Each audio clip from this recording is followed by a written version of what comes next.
क्या आपने कभी सोचा है एक ही घर की दो बहनों की किस्मत इतनी अलग क्यों हो गई। एक का आंगन खुशियों से भरा था, दूसरे का सुनना पड़ा।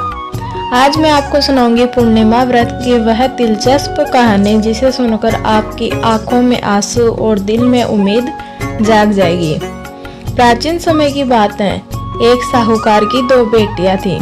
दोनों पूर्णिमा का व्रत रखती, लेकिन दोनों का तरीका अलग था।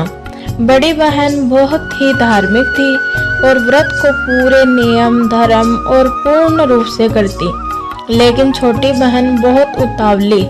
वह व्रत तो रखती, लेकिन हमेशा उसे अधूरा छोड़ देती। समय बीता, दोनों का विवाह हुआ। बड़ी बहन के घर में सुंदर और स्वस्थ संतान हुई, लेकिन छोटी बहन के साथ एक बहुत ही दुखद घटना होने लगी। उसकी संतान पैदा होते ही मर जाती। वह बहुत परेशान थी। उसने कई विद्वानों को दिखाया। अंत में एक बड़े पंडित ने उसकी कुंडली देखी और बताया, बेटी, तुमने बचपन से ही पूर्णिमा का व्रत हमेशा अधूरा छोड़ा। उसी दोष के कारण तुम्हारी संतान जीवित नहीं रहती। छोटी बहन को अपनी गलती का एहसास हुआ और उसने प्रायश्चित करने के लिए पूर्णिमा का व्रत पूरे विधि विधान से शुरू किया। थोड़े समय बाद उसे फिर से बेटा हुआ, लेकिन वह भी जन्म लेते ही मर गया। छोटी बहन इस बार टूटी नहीं। उसने अपने मृत बच्चे को एक मेज पर लेटा दिया और ऊपर से एक सुंदर कपड़ा ढक दिया।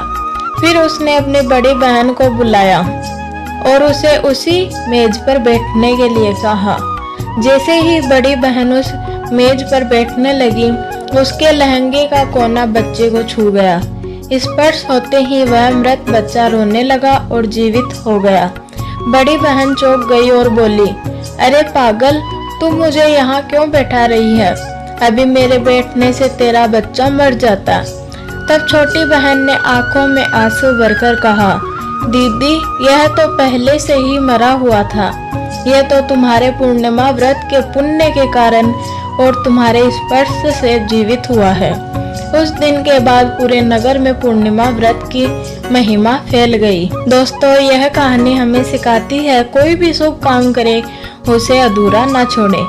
श्रद्धा और नियम जब मिलते हैं तो असंभव भी संभव हो जाता है। अगर आपको यह कहानी अच्छी लगी तो वीडियो को लाइक, कमेंट में जय लक्ष्मी नारायण जरूर लिखें। धन्यवाद दोस्तों।